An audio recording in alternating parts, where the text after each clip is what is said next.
savent à quoi il sert réellement. Des témoins interloqués parlent de lumières étranges zébrant le ciel la nuit. De bruits effrayants produits par des engins supersoniques.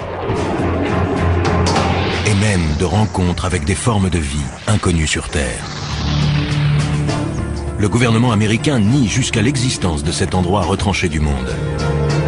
Mais une équipe de spécialistes est bien décidée à découvrir la vérité. Que dissimule-t-on dans cet endroit? Qui protège-t-on? Et jusqu'où le gouvernement est-il prêt à aller pour garder le secret de la zone 51?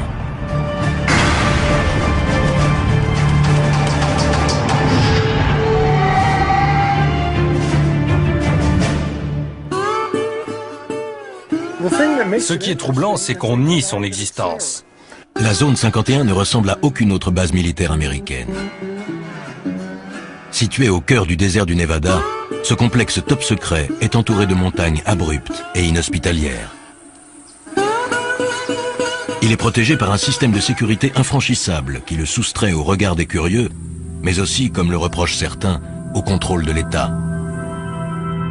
Des avions très étranges ayant été vus dans le ciel, certains pensent qu'on pourrait y procéder à des essais sur la propulsion antigravitationnelle, un système révolutionnaire relevant autrefois de la science-fiction. Chuck Clark est sans doute le plus grand spécialiste mondial de la zone 51. Astronome de profession et passionné d'aviation, il a toujours été fasciné par cette base destinée, au dire de l'armée américaine, à de simples essais aéronautiques. Au cœur du désert du Nevada, la petite ville de Rachel est la localité la plus proche de la base secrète appelée Zone 51. Elle surfe allègrement sur la publicité que lui apportent les rumeurs d'OVNI, mais beaucoup pensent que l'État encourage ceux qui propagent ces histoires d'extraterrestres pour mieux discréditer les observateurs plus sérieux.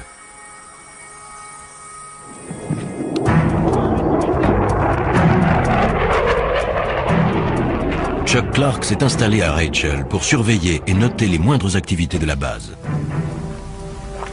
Aujourd'hui, il retrouve l'équipe d'experts qu'il a réunie pour tenter pendant 24 heures et en utilisant tous les moyens légaux possibles de mener l'enquête la plus complète jamais réalisée sur la véritable nature de cette base mythique. Leur mission, une journée et une nuit à l'affût du moindre indice, pour découvrir ce que l'État cache derrière les murs de la base militaire la plus protégée au monde.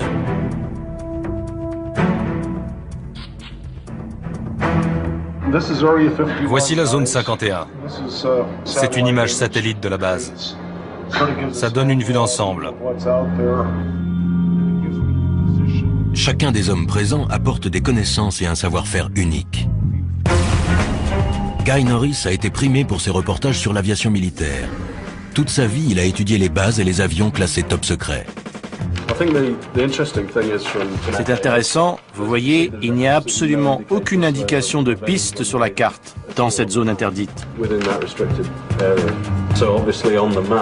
Autrement dit, aux yeux du monde, il n'y a pas de piste ici. Même s'il est évident que la réalité est tout autre. Bob Grove, spécialiste en communication militaire, a étudié le SAS. Il y a plusieurs centaines de fréquences actives. Je vais les analyser et les écouter et voir si elles sont aussi actives qu'elles semblent l'être. Mike Johnson, détective privé, a déjà travaillé sur l'affaire. Les mesures de sécurité ne se limitent pas au fait d'avoir situé la base dans ce désert au fin fond de nulle part. Il sait que dans toute base militaire sous haute surveillance, les gardes sont fortement armés. Ici, ils sont prêts à faire feu sur les individus pénétrant sans autorisation. Pour pouvoir mieux observer le fonctionnement de la base, le groupe se sépare en deux équipes. La première s'occupera de la surveillance électronique. Mike et Bob vont faire le tour de la base pour étudier de plus près son système de sécurité. Ils observeront les personnes qui les surveilleront et avec leur scanner radio, iront espionner la base par-delà les barbelés et les guérites des gardes. Deuxième équipe, surveillance visuelle. Chuck guidera Guy au sommet du mont Tikabou, le seul site offrant une vue sur la base que l'armée n'a pas investie. Chuck va pointer son télescope astronomique non sur les étoiles, mais sur la zone 51. Chuck est déjà allé là-haut des dizaines de fois pour photographier le site et ses opérations.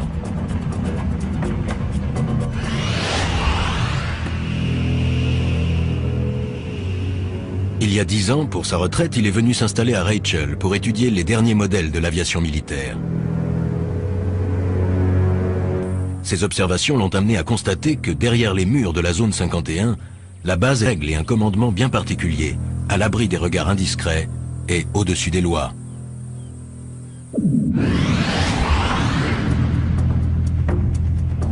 Chuck a découvert jusqu'où pouvaient aller les mesures de sécurité sur la zone. Un jour, alors qu'il marchait dans le désert, il est tombé sur ce qu'il croyait être les débris d'un avion. J'ai voulu sortir le truc du sable par curiosité et j'ai vu une antenne qui dépassait. J'ai dégagé le sable. C'était un émetteur relié à un détecteur placé dans une boîte en plastique. Chuck venait de découvrir un détecteur de mouvement, placé non pas dans la zone tampon sécurisée, mais à des kilomètres du périmètre de la base secrète, dans un espace public. Pour Chuck, ces détecteurs viennent s'ajouter à la longue liste de moyens mis en place par la base pour surveiller de près les faits et gestes d'innocents citoyens.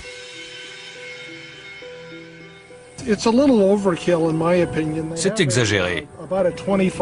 Ils ont une zone tampon de 40 km. Plus on s'approche et plus le terrain est impraticable. Je ne comprends pas pourquoi ils vont installer ce genre d'appareil en dehors de la zone. J'en ai trouvé dans la vallée d'à côté, à plus de 12 km de la limite et à 1 km de l'autoroute 375.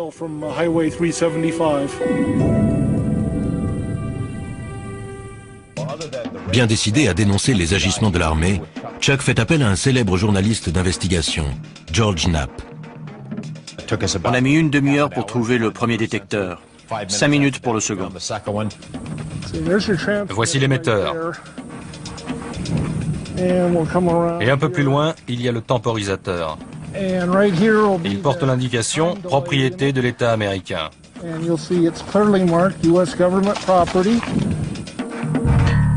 Au total, les deux hommes découvrent plus d'une dizaine de détecteurs destinés à transmettre des informations à la zone 51.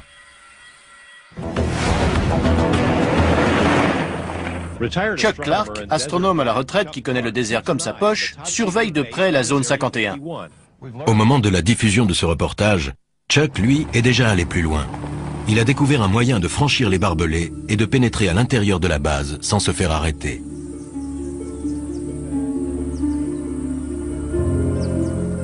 Mais pour cela, il doit parcourir 800 km jusqu'à Denver, dans le Colorado. Ce bâtiment d'allure banale renferme des technologies ultramodernes mises au point par les militaires qui dirigent la zone 51. Chuck peut désormais renverser la situation et espionner la base. En effet, la société Space Imaging possède et exploite ICONAS, le premier satellite commercial à haute résolution. Ce satellite met 98 minutes pour effectuer une révolution autour de la Terre, et les images aériennes qu'il fournit sont tellement précises qu'il peut isoler le bâtiment qui finance la zone 51, le Capitole. Chuck, pourquoi cet intérêt pour cette zone? Je me suis installé là-bas il y a 10 ans, et quand je n'observais pas les étoiles et le ciel, je pointais mon télescope sur la base. Ça doit leur plaire. Ils adorent.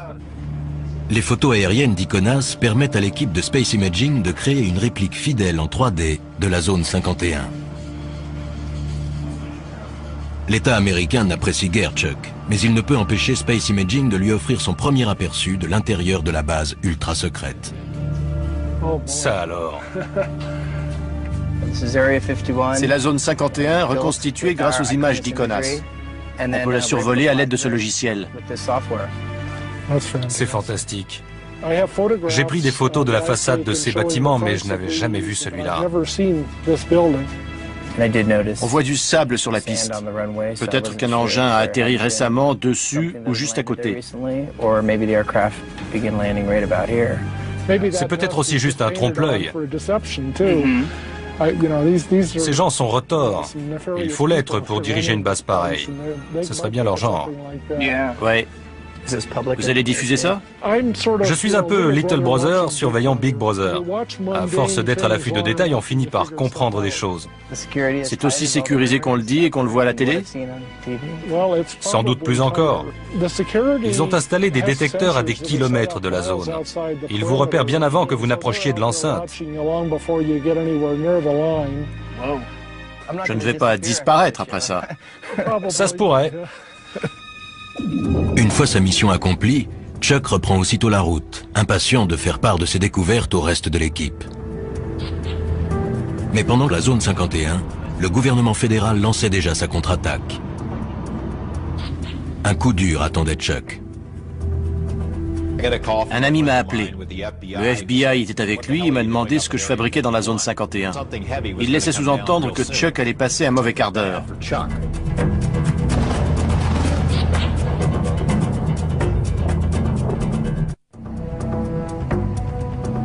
Perdue dans le désert du Nevada, la zone 51 est un site d'essai militaire secret. Elle est à l'abri des regards indiscrets grâce à une zone tampon de 40 km, des montagnes et un environnement inhospitalier. Deux équipes d'enquêteurs ont décidé d'épier et de noter les moindres mouvements et les moindres bruits. Si tout se passe comme prévu et si les gardes de la base les laissent tranquilles, les deux équipes se retrouveront 24 heures plus tard. Chuck Clark et Guy Norris vont s'installer au sommet d'une montagne munis d'un télescope et d'un appareil photo. On est au milieu de nulle part. On est à 35 km dans l'arrière-pays. Le plus dur les attend encore.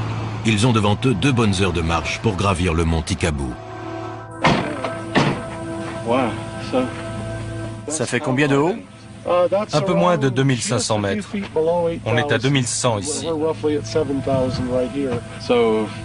Là, on est vraiment tout seul, non? Ça, c'est sûr. On sera dans le beau drap si on se casse une jambe.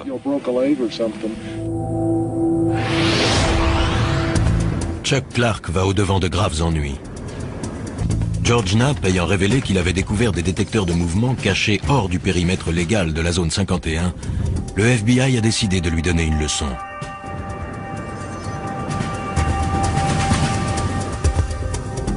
Alors qu'il se promenait dans le modèle 3D de la base secrète, la police fédérale a fait une descente à son domicile.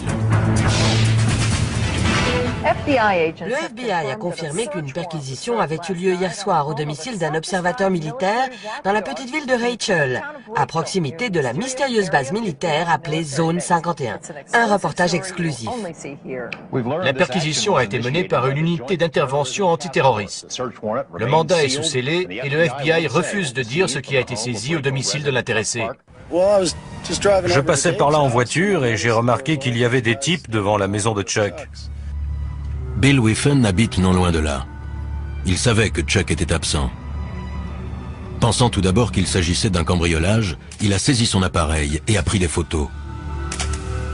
Les hommes et les femmes que l'on voit ici sont des membres de l'unité antiterroriste. Il y avait une dizaine de voitures et plus d'une dizaine de personnes. J'ai reconnu les insignes et le sigle FBI sur leur veste. Je les ai photographiés. Ils remplissaient des cartons et ils ont emporté un disque dur. Chuck arrive chez lui sans se douter de ce qu'il attend. Voyons voir. Tiens, c'est bizarre. Chuck a perdu le fruit de son travail, mais il se sent aussi traqué dans son intimité et menacé. Le mandat et la liste du matériel confisqué ont été laissés sur la table de sa salle à manger. C'est juste un mandat de perquisition. Ils ont laissé une carte. Et l'inventaire, je suppose. Voyons ça. Mandat de perquisition de la Cour américaine. Unité antiterroriste du Nevada. Rien que ça. Chaque recoin de la maison a été soigneusement fouillé. Ils ont pris un tas de trucs. Des scanners, des radios. Ils ont embarqué 6 disquettes, 15 CD, des photos de la zone 51, des négatifs, 2 albums de photos et l'écran. Ça, je ne vois pas pourquoi. Qu'est-ce qu'ils espèrent tirer d'un écran? Ah, le téléphone. Les nouvelles vont vite. Des voisins et des amis appellent. Allô? Apparemment, le FBI est passé chez moi en mon absence. Non, je n'ai pas encore disparu. C'est pour ce soir. Ce que je fais ne leur plaît pas, mais ce n'est pas illégal. Ils n'ont pas dû apprécier qu'on raconte qu'ils ont placé des détecteurs sur l'espace public. Leur message était clair. Arrêtez.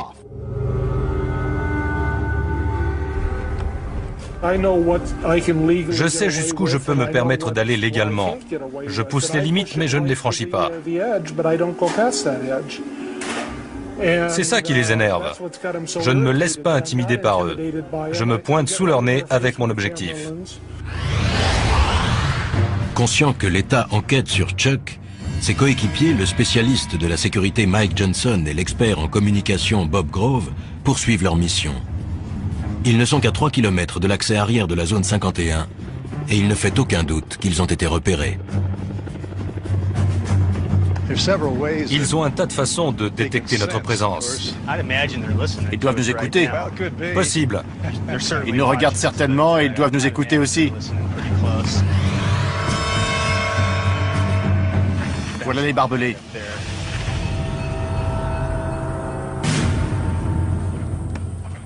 Les deux hommes décident de longer les barbelés sans quitter des yeux le bâtiment des gardes. Voyons ce qu'on va trouver. Il y a des détecteurs sur la clôture là-bas. La boîte blanche. C'est bien possible. Allons voir ça de plus près. Ils sont visiblement sous surveillance. J'irai pas plus loin. Oui, allons voir s'il y a quelque chose de l'autre côté de la route.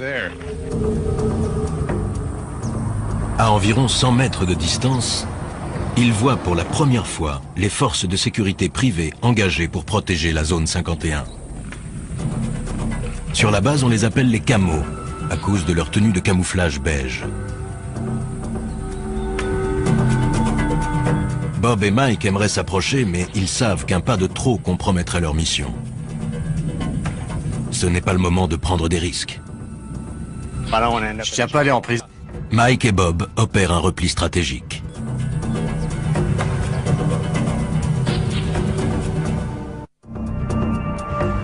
Nos enquêteurs souffrent des rigueurs du climat désertique. Ils réalisent que 24 heures est un délai bien court pour tenter de découvrir les mystères d'un lieu dont l'État continue de nier l'existence. J'aurais dû m'entraîner. Sur la montagne, Chuck et Guy ont entrepris l'ascension du mont Tikabou par un sentier dangereux. Ils portent un télescope de 20 kg et du matériel pour affronter la nuit froide. Les 800 premiers mètres jusqu'à la crête sont tuants. Le chemin est raide et glissant. Et ça ne va pas en s'arrangeant.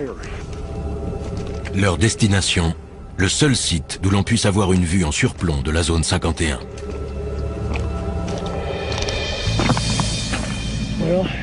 Nous voici au sommet. C'est vraiment spectaculaire.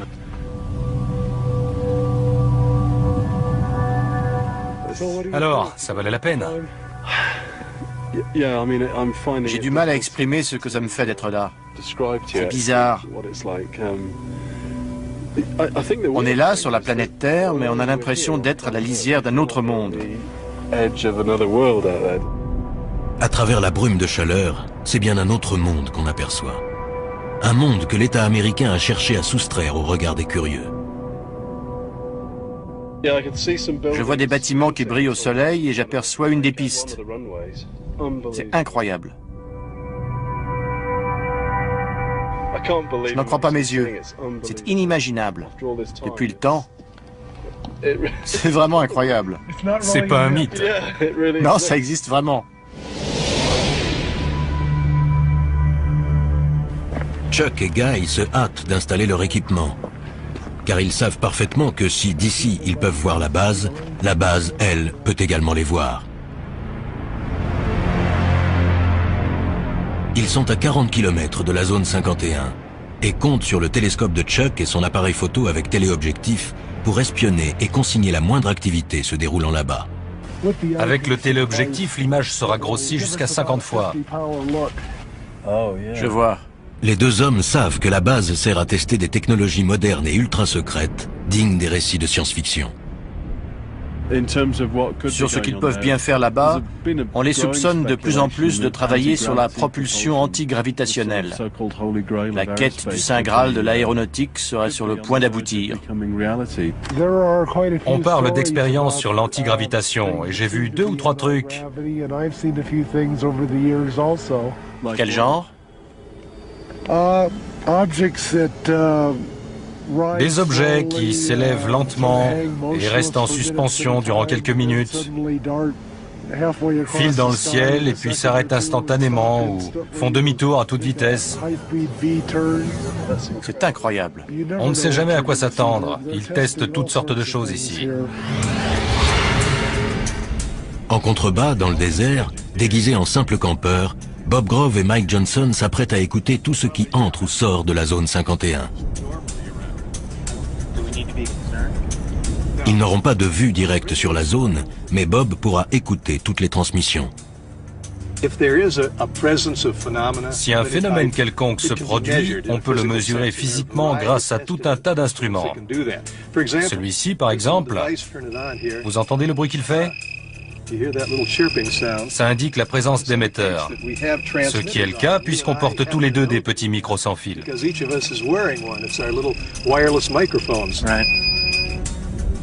Une fois leurs instruments réglés, Bob et Mike se préparent à une longue nuit d'écoute.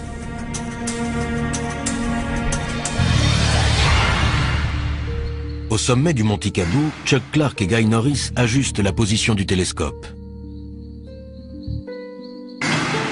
Si un événement se produit, ils n'auront que quelques secondes pour réagir. C'est une nuit sans lune. On a plus de chances qu'il se passe quelque chose, non? Ça augmente les possibilités. Ils ne prendront pas le risque de faire des essais au clair de lune. Moins la lune est visible et plus on a de chances qu'ils en fassent.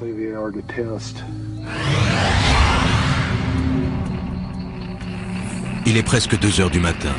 Le spécialiste en électronique Bob Grove et l'expert en sécurité Mike Johnson ont établi leur camp juste en bordure de la base. L'équipement radio ultra perfectionné va repérer toute activité au sol ou dans les airs.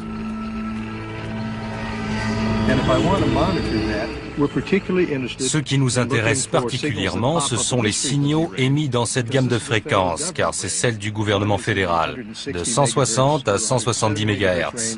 Puis, un peu au-dessus, c'est celle de l'aviation militaire, de 225 à 400 MHz. Ils entendent tous les sons émis dans la zone 51.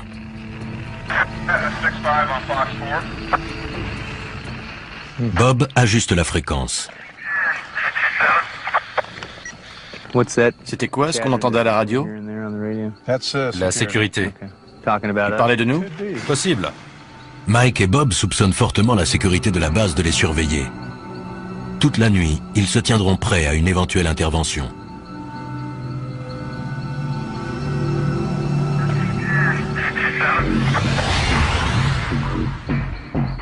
De leur côté, Chuck et Guy voient des lumières s'allumer. La base semble en activité, même à 3 heures du matin. Depuis que je me suis installé ici, la base s'est énormément agrandie. Elle a dû doubler de taille rien que ces 10 dernières années. Au sommet de la montagne, comme en contrebas dans le désert, règne un étrange silence. Mais soudain, le léger grésillement continu de la radio est interrompu. Bob fait son possible pour stabiliser la fréquence. Il y a un certain nombre de fréquences militaires air-sol actives. Il doit y avoir quelque chose dans le ciel. Et il y a aussi des fréquences de contrôle au sol. Le quelque chose en question se dirige à toute vitesse vers Guy et Chuck. Il y a un point très brillant dans le ciel, juste au-dessus de nous. Vous avez vu ça? C'est fou. Il est toujours là. Il se dirige vers le nord, on dirait. Incroyable. C'était extrêmement lumineux et juste au-dessus du site. C'est peut-être un aéronef éclairé par une lumière directionnelle puissante. Guy espère que l'engin va repasser pour que Chuck puisse le photographier. Mais le ciel redevient soudainement silencieux au-dessus du site. La piste est replongée dans l'obscurité. 5h30 du matin. Le jour se lève. Chuck et Guy jettent un dernier coup d'œil sur la base avant que la brume de chaleur n'obscurcisse l'image. On voit la tour de contrôle à gauche de la colline un peu plus haute, au centre. Elle dépasse de 5 ou 6 mètres. Oui, je vois. On dirait que les véhicules sont sur le côté gauche du nouveau taxiway.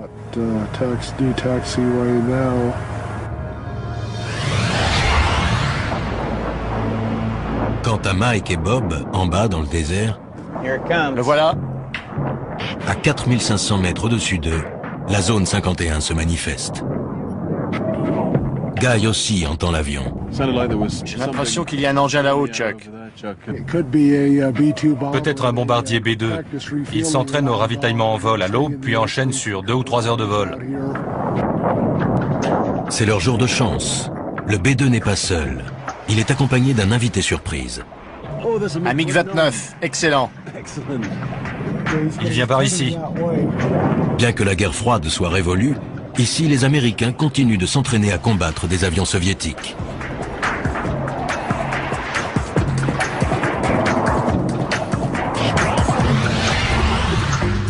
En contrebas, dans la vallée, Mike et Bob sont persuadés que la sécurité de la base les a épiés toute la nuit. Avant de retrouver Chuck et Guy, il leur reste un dernier endroit à visiter. Si j'ai bien suivi les explications de Chuck, l'entrée principale est à une petite quinzaine de kilomètres, en direction de la colline.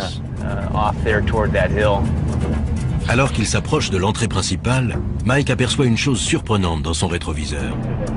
Un véhicule arrive derrière eux à toute allure.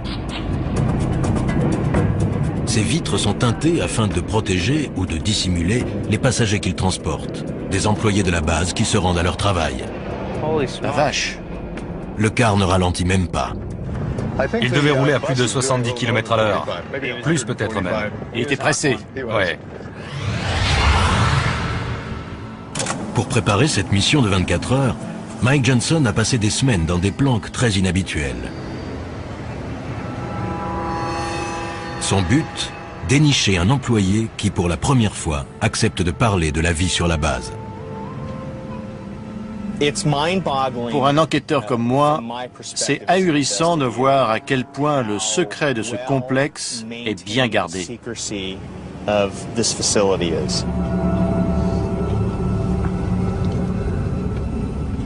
Première énigme à élucider, combien de personnes travaillent sur ce site perdu dans le désert et comment s'y rendent-elles? La zone 51 est située à 230 km au nord de Las Vegas.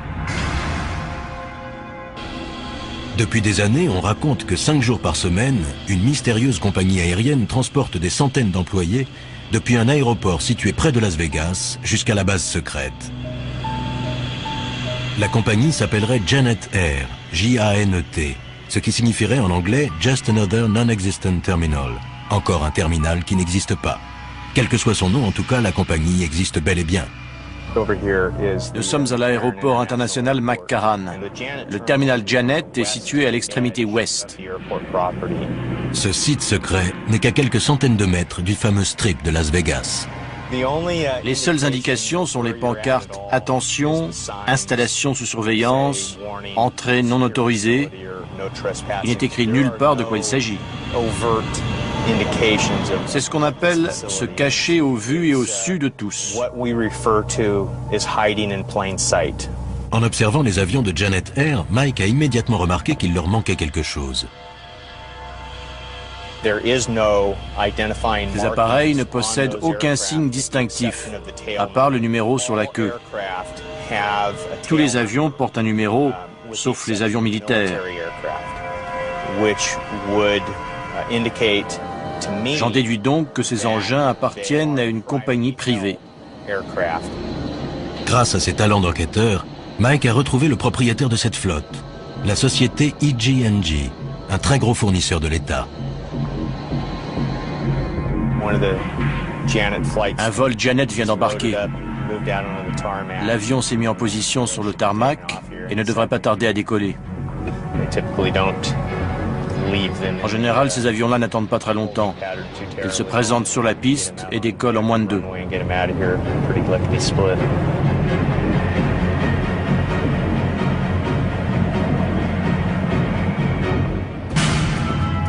Chaque jour, des centaines d'hommes et de femmes franchissent ces grilles pour aller travailler sur la zone 51.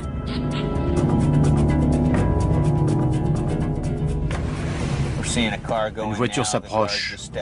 Le garde va sortir et le conducteur va présenter une pièce d'identité.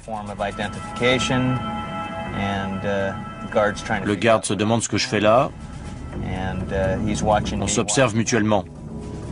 Mike a beau être sur la voie publique, il a toutes les raisons de s'inquiéter. Le garde n'a pas quitté sa voiture des yeux. C'est clair qu'il m'a repéré. Il sait que je suis là. Ce pourrait être pour Mike l'occasion de tester le cité. Mais il sait qu'il risque de compromettre la mission ou de finir en prison.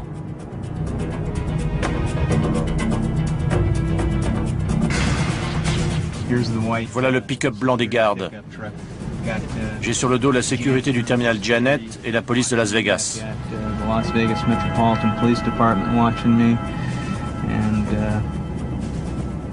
Ça m'étonnerait fort qu'aucun type en civil ou en uniforme ne vienne me demander mes papiers.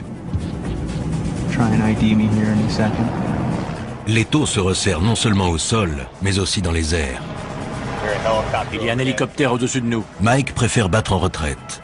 Il reviendra pour poursuivre son enquête lorsque les choses se seront calmées. Les 24 heures sont presque écoulées, mais Mike et Bob touchent au but. Je vois des panneaux oranges à flanc de colline, là. D'après Chuck, ils marquent la limite. Il y a des équipements de surveillance là-haut, et la limite est juste là. Oui, on y est. Moi, j'irai pas plus loin. Ce modeste tronçon de route est l'un des lieux les plus surveillés de la planète.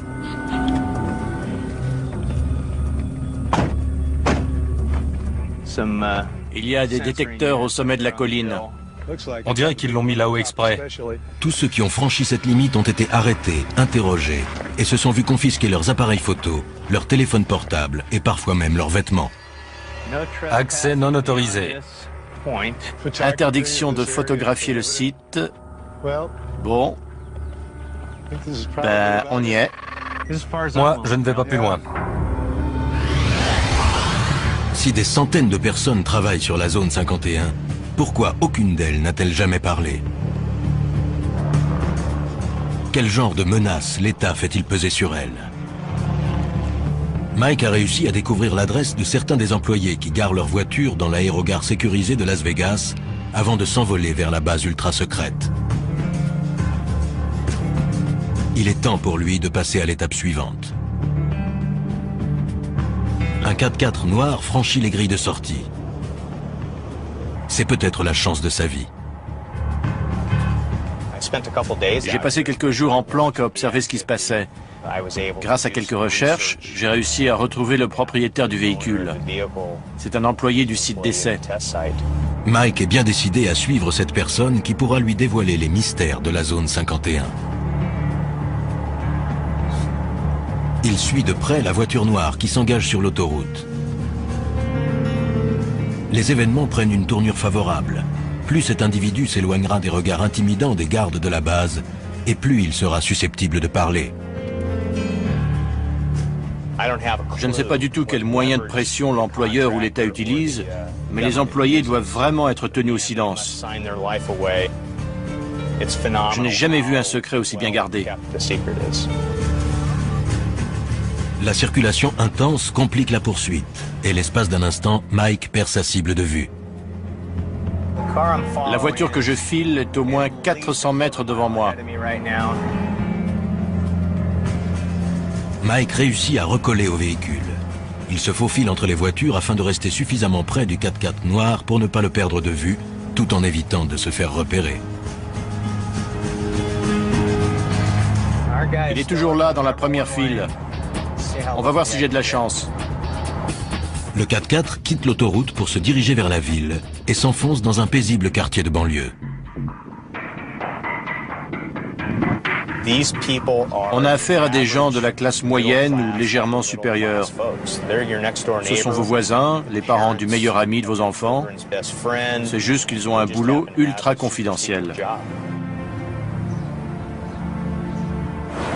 On va voir ce qui va se passer. Je vais frapper à la porte.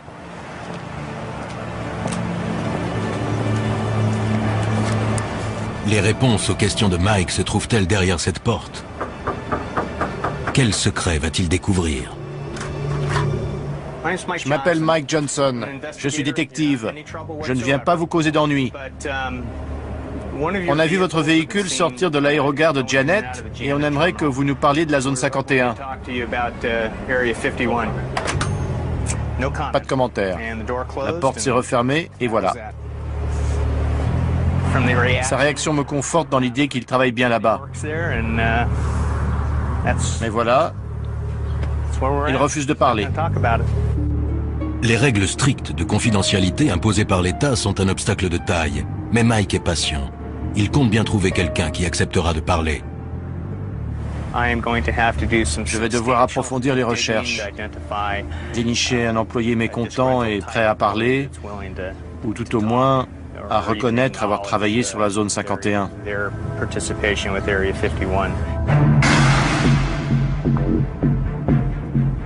De retour à Las Vegas, Mike Johnson semble bien parti pour trouver un employé de la zone 51.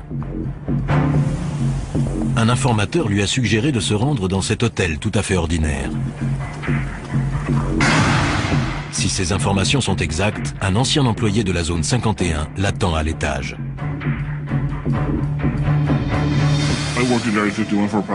J'ai travaillé sur la zone 51 pendant environ 14 ans, des années 1980 au début des années 90.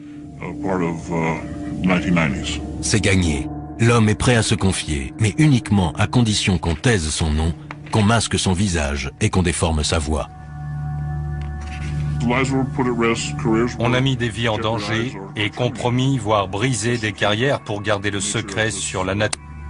Mike a planqué des heures durant devant l'aérogare de Janet Air, la compagnie desservant la zone 51. Cet homme l'empruntait 5 jours par semaine. Quand on arrivait, on garait son véhicule et on pénétrait dans le terminal, où nos affaires étaient fouillées. Il vérifiait qu'on ne transportait pas de magnétophone, d'appareils photo ou de choses de ce genre. Monsieur X confirme la précision du modèle 3D de la base reconstituée d'après photosatellite. Oui, c'est tout à fait ça. Il explique qu'à l'intérieur de la base, la peur est omniprésente. Les mesures de sécurité à l'égard du personnel sont bien plus strictes que ce qu'on peut voir à l'extérieur. Quand vous appeliez chez vous, il fallait faire très attention à ce que vous disiez à votre femme ou à vos enfants par rapport à où vous étiez, quand vous alliez rentrer et par quel moyen de transport.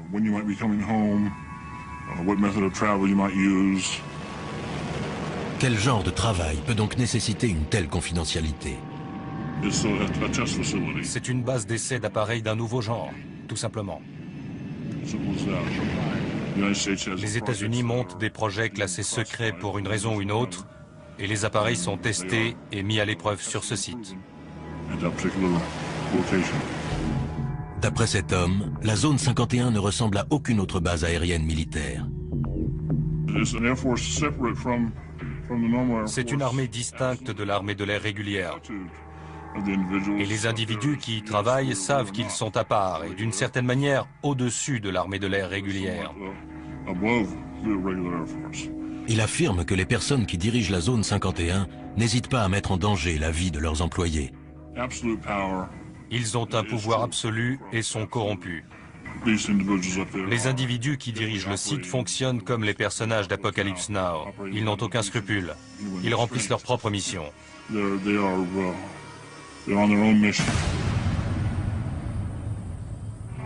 Il ajoute que quiconque critique les procédés est rapidement évincé.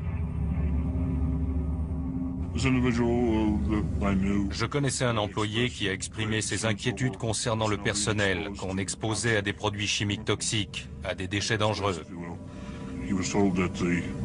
On lui a répondu que le projet avait pris du retard et qu'il fallait le boucler au plus vite, et que le personnel ne serait pas informé. Quand il a critiqué ça, il a été renvoyé. Il a dû quitter la base. Monsieur X sait les risques qu'il court. Mais il affirme que si la vérité n'éclate pas, la corruption pourrait bien détruire la véritable fonction militaire de la base. Le Congrès devrait ouvrir une enquête.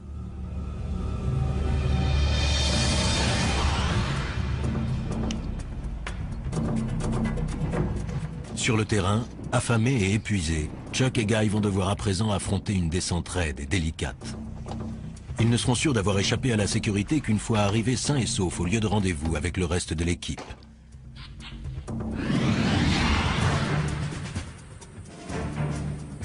Depuis un véhicule garé en surplomb, un camo, un de ces gardes privés chargés de protéger la zone 51 et de repousser les éventuels curieux, observe Mike et Bob. Et voilà, là, il prend son pied. Il y a un mec là-bas qui nous regarde et nous écoute en ce moment même. Il doit rigoler en m'entendant parler de lui.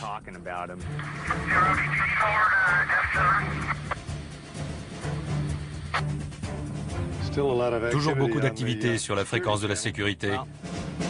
On a vu tout ce qu'on avait à voir, j'irai pas plus loin. Inutile de tenter le diable. Désormais certains que la sécurité a été alertée, ils savent qu'il est temps pour eux de rejoindre Guy et Chuck.